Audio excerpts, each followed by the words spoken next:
Welcome back. New reaction this morning to President Trump fulfilling a major campaign pledge to renegotiate one of America's biggest trade deals, NAFTA. Here's the president touting the new deal, now called the USMCA. It's my great honor to announce that we have successfully completed negotiations on a brand new deal to terminate and replace NAFTA. The agreement will govern nearly $1.2 trillion in trade, which makes it the biggest trade deal in the United States history. Now, this agreement between the U.S., Mexico, and Canada is raising some questions over the ongoing U.S. trade dispute with China. What will that look like with a unified group against China? Joining me right now in an exclusive interview is Larry Kudlow. He's Assistant to the President for Economic Policy and Director of the National Economic Council. Larry, it's always a pleasure to see you. Thanks so much for joining us this morning. Thank you, Maria. Thank you. Let's talk first on trade. Obviously, a big deal that Canada got done, and this new USMCA is in place. When do you expect the American people to feel the effects of this new trade deal? Well, look, it's got to go through some paperwork, and it's got to go through a vote in Congress. But the key point here is that this new deal opens up a lot of markets for American farmers. Big help to American workers, you know, Main Street blue-collar workers. Much better conditions, much better resolution of some issues. It happens to open up financial services, digital services. I think it's a very good deal. And I think now all the supply chains in North America are going to continue to work out well. The President said he wants to help the U.S. negotiate better deals. I think this is a good template for that. Got to remember what it says now, USMCA. We all have to memorize that new one. Shouldn't be too hard. I'd say it's pro-growth, Maria, but it's going to take a while to kick in. And you've already seen very strong pro-growth policies lifting the economy. We got the jobs number out on Friday, which some people question being a little lower than expected, but the prior 2 months were revised upward. How would you characterize the jobs picture right now and the economic growth prospects, Larry? I think it's pretty remarkable, to be honest with you. You're absolutely right about the revisions prior months. So September is actually 211,000 above August. So that's a big number. Remarkably, the 3.7% unemployment rate, which we haven't had for decades, very rare. There is basically no inflation. Here's a point, good story in the paper. You know, the lower end is actually getting faster wage increases.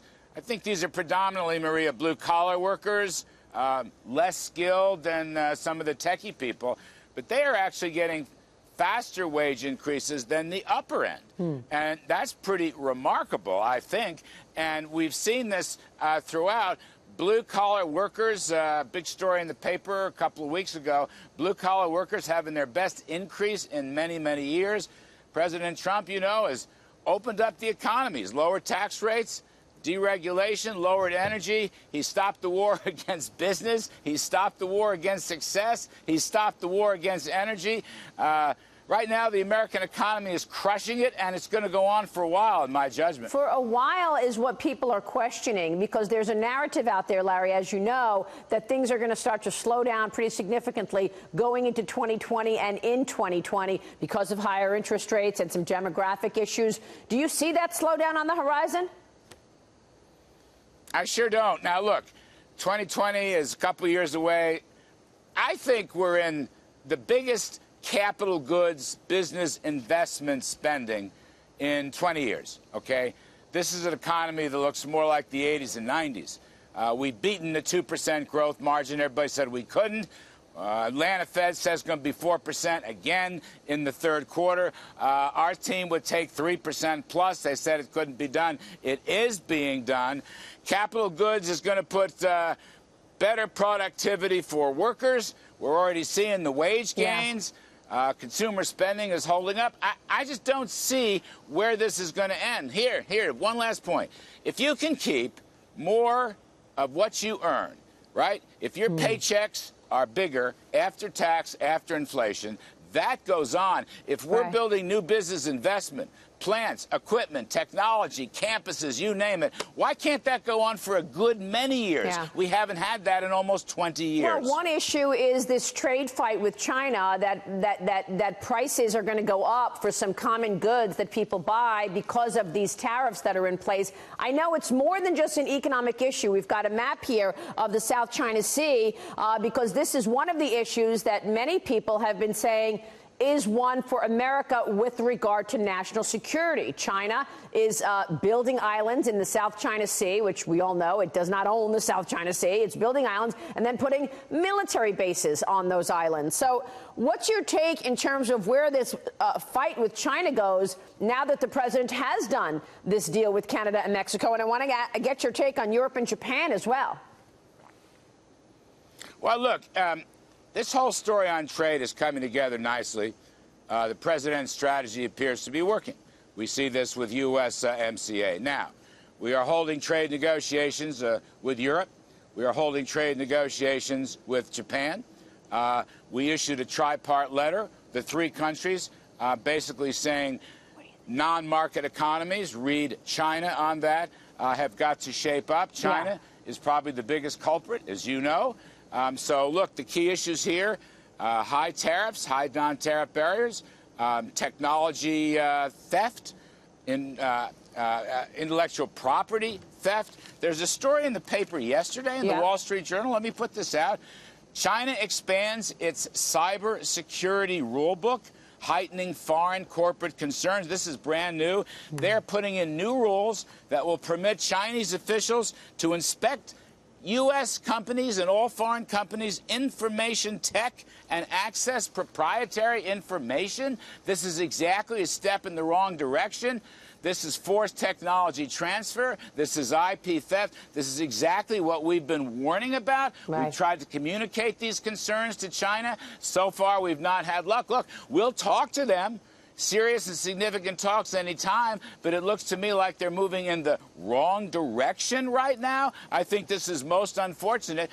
You know, you talk about national security issues. I'm going to talk about economic security issues. Right. Why should we allow the Chinese to own American companies in China and moreover, force us to lay out all of our technology blueprints and in the name of cybersecurity, which, by the way, they cyber hack us constantly.